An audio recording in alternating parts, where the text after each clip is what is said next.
सभी को नमस्कार। जीबी एजुकेशन में अपन कक्षा 10 सामाजिक विज्ञान विषय की चर्चा कर रहे थे और इसमें अपने 10 लेसन तक की चर्चा कंप्लीट हो चुकी है। आज अपन लेसन शुरू कर रहे हैं 11वां लेसन, जिसका नाम है विनिर्माण उद्योग। तो पहले तो अपन बोर्ड परीक्षा पैटर्न की चर्चा कर लेते हैं कि ये वाला लेसन कितने नंबर का है। तो ये वाला लेसन तुम्हारे बोर्ड परीक्षा में आएगा कितने नंबर का? 4 नंबर का। अब 4 नंबर का लेसन है जिसमें से पर्सन आएंगे अपने कितने? 3 पर्सन। टोटल कितने होंगे? 3 पर्सन आएंगे। 2 क्वेश्चन तो आएंगे एक एक नंबर के। एक क्वेश्चन आएगा कितने नंबर का? 2 नंबर का। समझ गए बात? तो 2 क्वेश्चन तो एक एक नंबर के हो गए, मतलब 2 नंबर तो ये हो गए। 2 नंबर का एक क्वेश्चन हो गया, मतलब टोटल मिलाकर नंबर कितने हो गए? 4। तो अब अपन लेसन स्टार्ट कर लेते हैं। तो लेसन को अपन उसी तरीके से करेंगे ताकि अपने एक एक नंबर के पर्सन भी ठीक हो और अपना 2 नंबर का जो पर्सन है वो भी अपना ठीक हो। तो चलो प्रारंभ करते हैं। शुरू में अपन जो छोटे पर्सन है वो देखते हैं इस लेसन के सारे, क्योंकि जो बड़ा पर्सन मतलब बहुत बड़ा नहीं, लेकिन जो 2 नंबर वाला पर्सन है वो केवल और केवल औद्योगिक प्रदूषण में से बनने की संभावना है। उससे पहले अपन एक एक नंबर के पर्सन देखते हैं। पहला अपन देखेंगे देश के कुल औद्योगिक उत्पादन में राजस्थान का योगदान। अगर आपसे पूछा जाए कि भाई देश में जितना भी, देश का मतलब पूरे भारत में जितना भी उद्योगों में उत्पादन होता है उसमें से राजस्थान का कितना हिस्सा है, तो राजस्थान का योगदान है कितना? 6%। समझ गए बात? कि पूरे भारत में उद्योगों से जो भी उत्पादन हो रहा है ना, उसमें केवल राजस्थान से कितना % उत्पादन हो रहा है? 6% उत्पादन हो रहा है। अगला देखना, सकल घरेलू उत्पाद और ये अपन अब राजस्थान के संदर्भ में ले रहे हैं, तो इस पर्सन को लिखना है अपने को राजस्थान के सकल घरेलू उत्पाद में उद्योगों का योगदान। ये आएगा 30%। दोनों प्रश्नों में कंफ्यूज मत हो जाना कि भाई केवल राजस्थान में, यहां तो अपन तुलना कर रहे थे पूरे देश से, यहां केवल राजस्थान की बात कर रहे हैं। राजस्थान में जितना भी उत्पादन हो रहा है, मतलब कृषि से भी उत्पादन हो रहा है, बैंकिंग सेवा से भी उत्पादन हो रहा है, कई क्षेत्रों से उत्पादन हो रहा है। तो टोटल जितना भी उत्पादन हो रहा है सकल घरेलू उत्पाद, उसका उद्योगों में कितना योगदान है? 30%। ज्यादा ध्यान मत देना, आप तो यहाँ देश वाला है तो 6% और सकल घरेलू उत्पाद है जो 30% कर देना। समझ गए बात? अगला प्रश्न लेते हैं अपन, वे उद्योग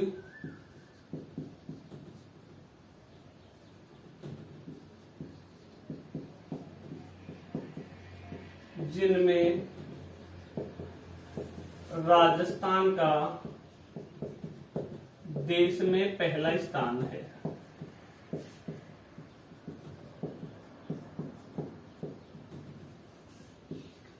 यहां अपन कोई 4 उद्योग लिखेंगे मैक्सिमम।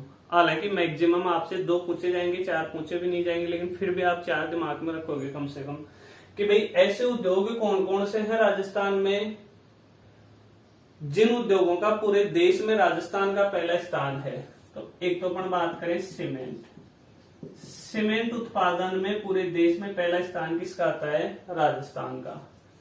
एक अपन बात करें संगमरमर के उत्पादन में भी पूरे भारत में पहला स्थान किसका है? राजस्थान का। एक अपन कह सकते हैं क्या? सीसा जस्ता। एक अपन कह सकते हैं नमक।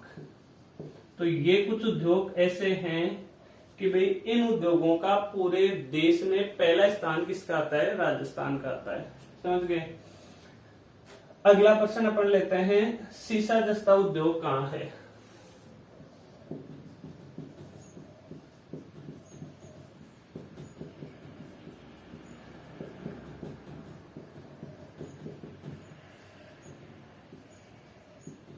देखो सीसा जस्ता उद्योग की अपन बात करें, एक तो जावर व देवबारी, ये दोनों जगह तो कहां पड़ती हैं? उदयपुर में। एक जगह पड़ती है चंदेरिया, ये चंदेरिया जगह कहां पड़ती है? चित्तौड़गढ़ में। ये द है चंदेरिया, चंदेरिया जगह कहां पड़ती है? चित्तौड़गढ़ में। तो जावर व देबारी दोनों जगह उदयपुर में पड़ती हैं, चंदेरिया पड़ता है कहां? चित्तौड़गढ़ में। यहां राजस्थान में क्या स्थापित है? सीसा जस्ता उद्योग। अगला है सीमेंट उद्योग के बारे में प्रश्न बनता है, राजस्थान में पहला सीमेंट उद्योग, राजस्थान में पहला सीमेंट उद्योग कब व कहां स्थापित किया गया? तो इसका आंसर आप लोग बता देना। देखो राजस्थान में पहला सीमेंट उद्योग स्थापित हुआ था कब? 1916 में। कहां स्थापित हुआ था? लाखेरी। लाखेरी जगह पड़ती है कहां? बूंदी में। तो अपने को तो केवल जगह का नाम बताना है, कौन सी जगह? लाखेरी। तो राजस्थान में पहला सीमेंट उद्योग कब हुआ, कहां स्थापित हुआ था? तो 1916 में स्थापित हुआ था। कहां स्थापित हुआ था? लाखेरी में। तो ये कुछ प्रश्न एक एक नंबर के, इनका स्क्रीनशॉट लो, फिर आगे की चर्चा करते हैं अपन।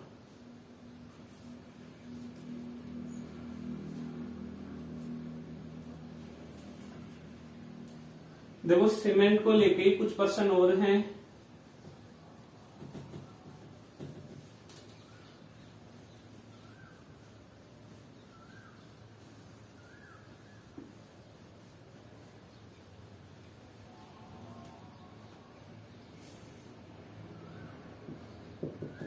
जैसे अपन बात करें राजस्थान में कौन सी सीमेंट का उत्पादन होता है?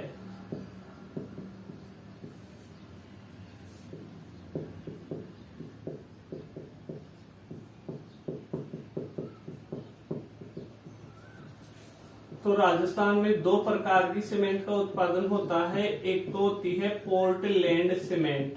कौन सी सीमेंट है? Portland cement. और दूसरी है कौन सी? सफेद सीमेंट।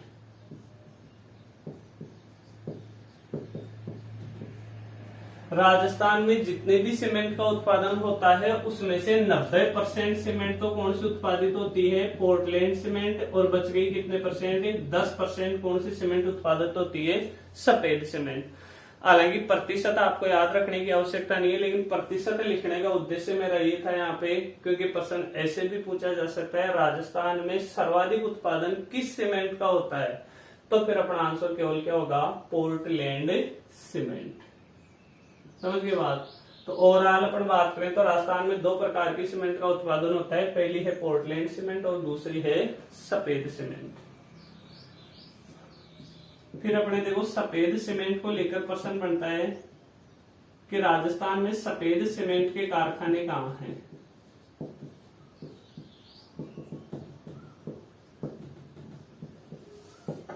राजस्थान में सफेद सीमेंट के कारखाने कहां है?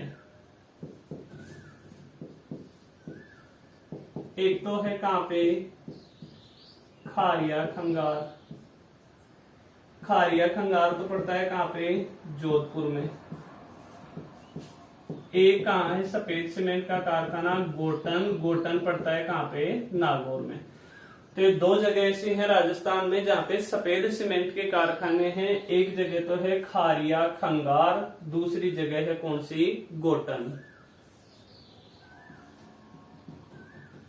फिर अपन बात करें, अगला प्रश्न अपना इसमें से आता है आभूषणों का निर्माण।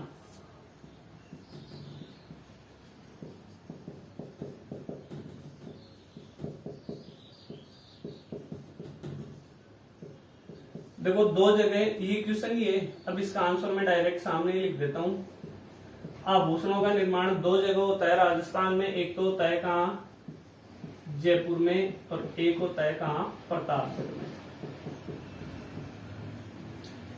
देखो कई अपन छोटे छोटे एक एक नंबर के प्रश्नों की चर्चा करेंगे, भी और भी काफी सारे प्रश्न इस लेसन के, लेकिन अगर मैं कहूँ एग्जाम के दृष्टिकोण से बहुत महत्वपूर्ण प्रश्न जो बनता है इस लेसन का, एक तो राजस्थान में सबसे पहला सीमेंट कारखाना कब हुए, कहाँ स्थापित किया गया था, बहुत महत्वपूर्ण प्रश्न बनता है। तो पहला सीमेंट का कारखाना 1916 में लाखेरी में स्थापित किया गया था। और उसके बाद में ये तो मतलब सीमेंट को लेकर तीन जो प्रश्न है ना, तीनों प्रश्न महत्वपूर्ण है। संभावना है कि सीमेंट वाले तीन प्रश्नों में से कोई सा एक प्रश्न तो अपने से पूछा जाएगा, एक नंबर का प्रश्न। आभूषणों के निर्माण की अपन ने बात कर ली, कहाँ होता है, जयपुर व प्रतापगढ़ में। फिर अगला है मूर्ति निर्माण। बस आपसे पूछा जाए कि भाई मूर्तियों का निर्माण कहाँ कहाँ होता है राजस्थान में, तो मूर्ति निर्माण होता है कहाँ, जयपुर, जोधपुर।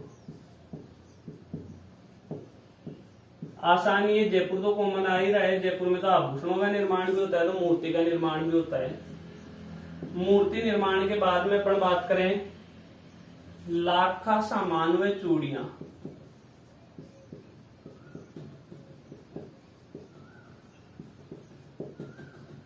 आपको पता हो तो देखो, लाख का सामान है, लाख की ही बनाई जाती है क्या, चूड़ियां। और लाख का सामान व चूड़ियां भी राजस्थान में कहाँ निर्मित होती हैं, वो ही दो जिले जहां मूर्तियों का निर्माण होता है, जयपुर और दूसरा जोधपुर। मूर्तियों का निर्माण भी इन दो जिलों में होता है, और लाख का सामान और लाख की चूड़ियों का निर्माण भी कहाँ होता है, इन दो जिलों में होता है। समझ गए। फिर उसके बाद में अपन बात करें मार्बल उद्योग। देखो मार्बल कह दो चाहे संगमरमर कह दो, एक ही बात है।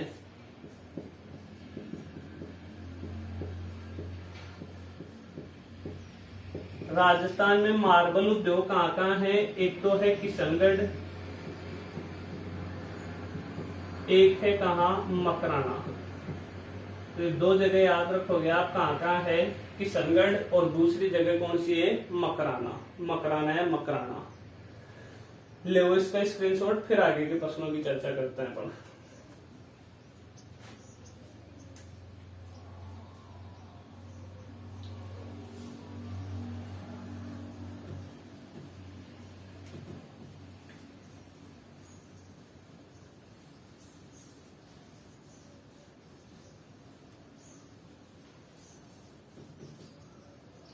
अगला क्वेश्चन देखना, देश की सबसे बड़ी खारे पानी की झील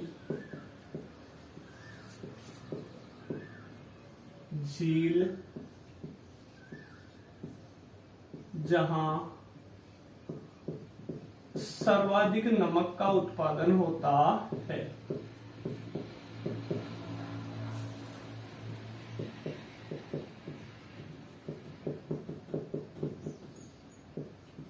इसका आंसर होगा कौन सी झील, सांबर झील। और ये सांबर झील का डिस्ट्रिक्ट पड़ता है कौन सा, जयपुर। देखो अगर खारे पानी की अपन बात करें, खारे पानी की झीलों की अपन बात करें, तो पूरे भारत में खारे पानी की सबसे बड़ी झील कौन सी है, सांबर। जो झील जितनी ज्यादा खारी होगी उससे उतना ही ज्यादा नमक का उत्पादन होगा। तो चाहे खारे पानी की सबसे बड़ी झील पूछ लें, चाहे आपसे ये पूछ लें कि राजस्थान में सर्वाधिक नमक का उत्पादन किस झील से होता है, तो उसका भी आंसर क्या होगा, सांबर झील।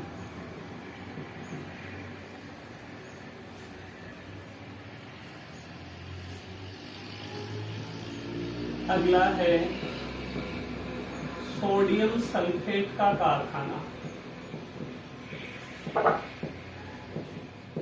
सोडियम सल्फेट का कारखाना तो कहाँ है, डीडवाना। अगला ध्यान रखोगे मैग्नीशियम सल्फेट।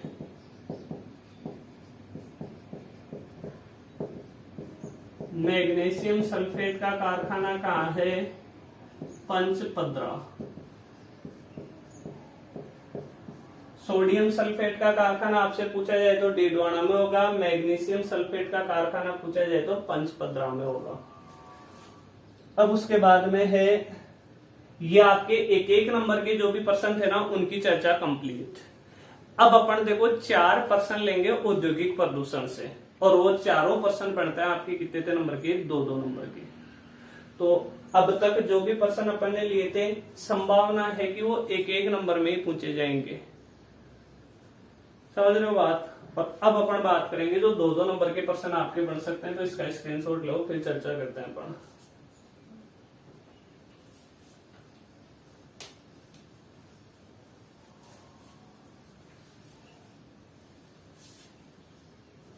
अब देखो औद्योगिक प्रदूषण में पहला प्रश्न क्या है, औद्योगिक प्रदूषण क्या है।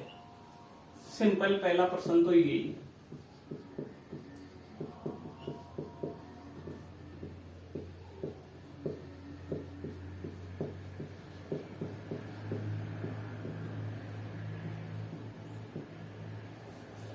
अब थोड़ा ध्यान रखोगे आप लोग। अब औद्योगिक प्रदूषण से अपन 4 प्रश्न ले रहे हैं, तो हर प्रश्न में अपन 2-2 पॉइंट लिखेंगे, क्योंकि कितने नंबर का प्रश्न बनेगा, 2 नंबर का बनेगा, तो 2-2 पॉइंट अपन लिखते हैं। तो अपने चेक करने वालों को भी ये लगे कि हाँ भाई 2 नंबर के प्रश्न में इसने 2 पॉइंट लिखे हैं। तो इसमें अपन बात करें औद्योगिक प्रदूषण क्या है, तो 1 पॉइंट तो लिखोगे आप क्या, औद्योगिक अपशिष्ट।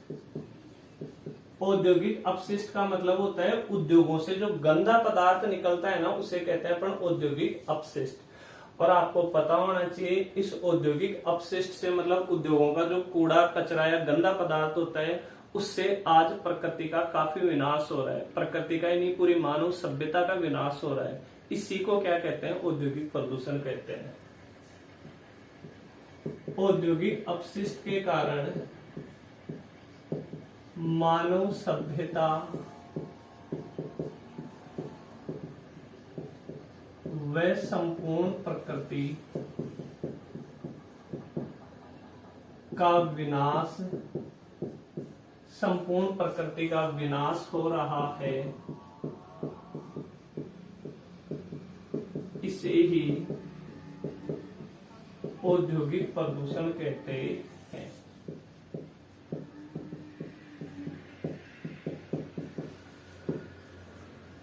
समझिए बात। वैसे ही यहां तक भी अपना लगभग आंसर कंप्लीट होता है, लेकिन फिर भी अपने 2 में से 2 नंबर आने चाहिए। दूसरा पॉइंट अपन लिखेंगे इसमें क्या,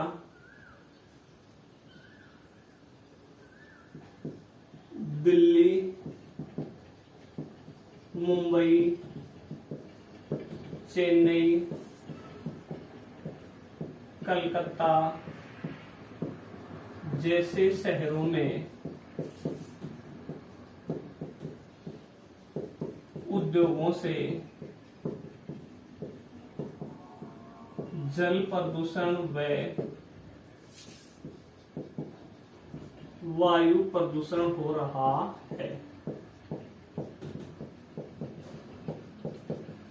देखो उद्योगों से गांवों में अभी तक अपन मानते हैं कोई समस्या नहीं आ रही, क्योंकि पहली बात तो गांवों में इतनी ज्यादा आबादी भी नहीं है, दूसरी बात गांवों में उद्योग भी नहीं है तो छोटे मोटे उद्योग मिल सकते हैं। अब शहरों में विशेष तरह से इतने बड़े जो महानगर हैं, इतने बड़े शहर हैं, दिल्ली, मुंबई, चेन्नई, कलकत्ता, ऐसे शहरों में तो उद्योगों से जल प्रदूषित भी हो रहा है। उनको बेचारे का साफ जल भी पीने को उपलब्ध नहीं हो पाता, और वहां में वायु प्रदूषण भी इतना हो रहा है कि उनके लिए सांस लेना भी मुश्किल होता जा रहा है। समझ गए बात। अब 2 प्रश्न अपन लेंगे, एक तो उद्योगों से जल प्रदूषण होता है समझाइए, एक प्रश्न लेंगे उद्योगों से वायु प्रदूषण होता है समझाइए। एक क्वेश्चन अपन ले रहे हैं उद्योगों से जल प्रदूषण होता है। ये अपने को पता तो है कि भाई उद्योगों से जल प्रदूषण होता है, लेकिन कैसे होता है इसको अपने को समझाना है। तो समझना, ज्यादातर उद्योग जो भारत में स्थापित किए गए वो नदियों के किनारे स्थित हैं। कहां पे स्थित है, नदियों के किनारे। अब उन उद्योगों का जो अपशिष्ट जो गंदा पदार्थ है वो उन नदियों में गिरता है ऐसे कैसे, और वो नदियों का पानी फिर बहकर लास्ट में लगभग भारत की नदियां कहां जाकर गिरती हैं, समुद्र में जाकर गिरती हैं, या तो बंगाल की खाड़ी में या अरब सागर में। उद्योगों से अपशिष्ट पदार्थ निकला, नदियों में आया, नदियों के माध्यम से बहकर ये अपशिष्ट पदार्थ समुद्रों में पहुंचा, इससे समुद्री जीव जंतु और समुद्री वनस्पति का नुकसान हो रहा है। तो एक तो ये जल प्रदूषण हो रहा है। तो पहला पॉइंट तो अपन लिखेंगे उद्योगों का अपशिष्ट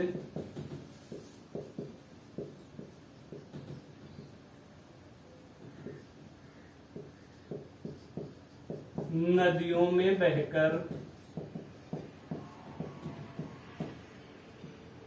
समुद्रों में या समुद्र में पहुंच रहा है, इससे क्या नुकसान हो रहा है? एक तो समुद्री जीव जंतु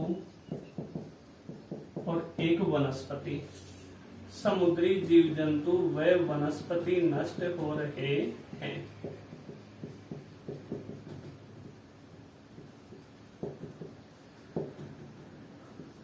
एक तो अपन ये बात कर ली कि भी उद्योगों से जल प्रदूषण हो रहा है, तो कैसे हो रहा है? नदियों में बहा पानी समुद्र में गया, समुद्र के जीव जंतु और वनस्पति नष्ट हो गए। दूसरा अपन बात करें उद्योगों में समुद्र की अपन बात करते हैं। समुद्र में आपको पता है तो जहाज चलते हैं, जहाजों का कूड़ा करकट कहाँ जाता होगा? समुद्र में ही फेंका जाता है।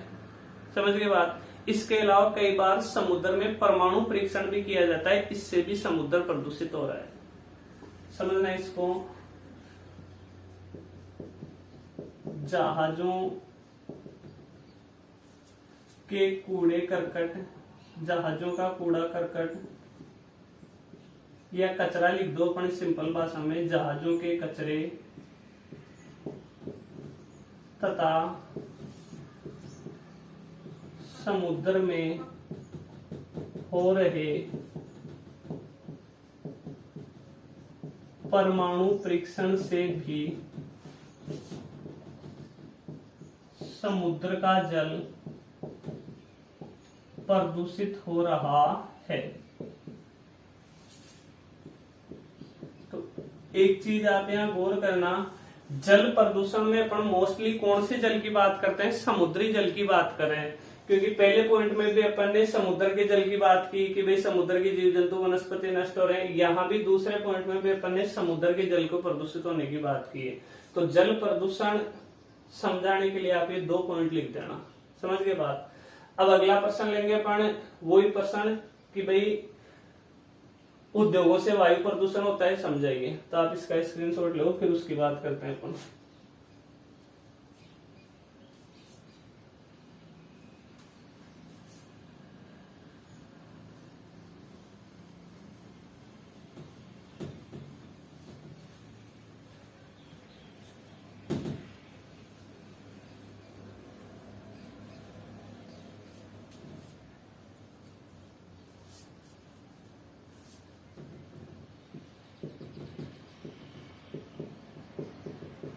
उद्योगों से वायु प्रदूषण होता है।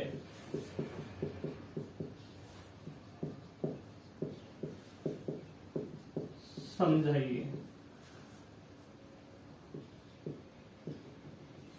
तो उद्योगों में क्या है कि भाई सल्फर, पारा, ये जो उत्सर्जित होते हैं, इनसे संपूर्ण वायुमंडल प्रदूषित हो जाता है। उद्योगों के अपशिष्ट हैं जो मतलब अपने वायुमंडल में घुल जाते हैं और ये पूरे के पूरे वायुमंडल को प्रदूषित कर देते हैं, जिसे कहा जाता है, अभी जो आंकड़े ये बताते हैं कि शहरों की लगभग, क्योंकि उद्योग कहाँ मिलेंगे? शहरों में मिलेंगे, और उद्योगों से जो सल्फर और पारा निकला उसकी वजह से पूरा शहर का जो वायु है, शहर की जो वायु है वो पूरी की पूरी प्रदूषित हो गई।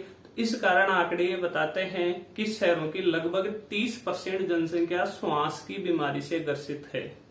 ढंग से श्वास नहीं ले पाते, प्रदूषित वायु उनके फेफड़ों में पहुंचती है, तो इससे शहरों में वायु प्रदूषण की वजह से श्वास की समस्या बढ़ रही है।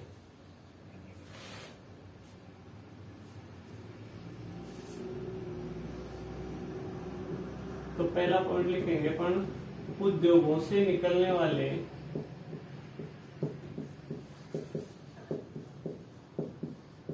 कार्बन, सल्फर, पारा आदि की वजह से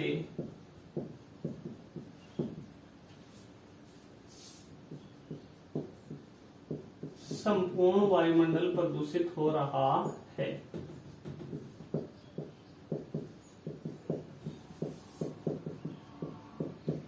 एक तो चीज ये, दूसरा अपन वो आंकड़ा लिख देंगे कि आज इसी वायु प्रदूषण की वजह से शहरों की लगभग 30% आबादी श्वास की समस्या से ग्रसित है।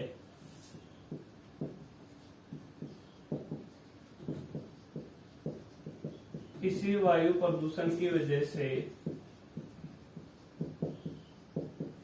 शहरों की लगभग 30% जनसंख्या किससे ग्रसित है? श्वास की बीमारी से ग्रसित है।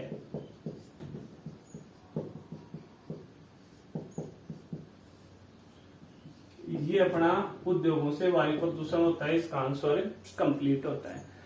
लास्ट एक क्वेश्चन अपन बात करेंगे, औद्योगिक प्रदूषण को रोकने के कोई 2 उपाय बताइए।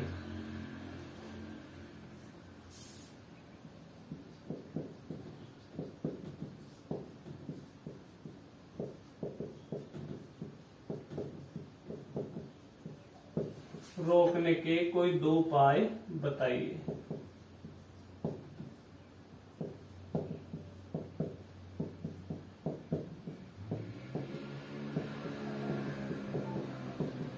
अगर 2 नंबर के प्रश्नों में भी अपन बात करें, सबसे महत्वपूर्ण प्रश्न 2 नंबर का तो ये बनता है, औद्योगिक प्रदूषण को रोकने के कोई 2 उपाय बताइए। या फिर जो 2 नंबर का अपन ने 2 नंबर के 4 प्रश्न किए ना, उनमें 2 नंबर का एक तो पहला जो प्रश्न किया था ना, औद्योगिक प्रदूषण क्या है समझाइए। एक तो वो वाला सबसे महत्वपूर्ण बनता है, एक ही ये वाला, औद्योगिक प्रदूषण को रोकने के कोई 2 उपाय बताइए। तो अपन देखो खुद ये समझ सकते हैं कि भाई उद्योगों का प्रदूषण कैसे मिटेगा। तो ये तो अपन कह नहीं सकते कि भाई उद्योग ही बंद कर दो, ये तो पॉसिबल नहीं है। तो इसका एक तरीका तो अपन ये मान सकते हैं कि जो भी औद्योगिक अपशिष्ट है, जो भी उद्योगों से जो गंदा पदार्थ निकलता है, उसको एक स्थान पर एकत्रित किया जाए। ऐसा नहीं है कि उसको नदियों में बहा दो, समझ गए बात। तो पहला तरीका तो अपन ये बताएंगे, औद्योगिक अपशिष्ट को एक स्थान पर एकत्रित करना चाहिए।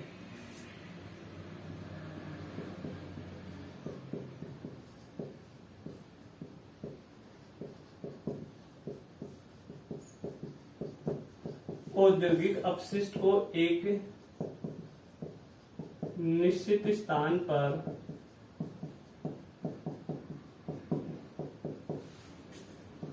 एकत्रित करना चाहिए। दूसरा अपन औद्योगिक प्रदूषण को रोकने का उपाय देखें तो दूसरा अपन सिंपल सा बता सकते हैं कि उद्योगों को आबादी क्षेत्र से दूर स्थापित किया जाए।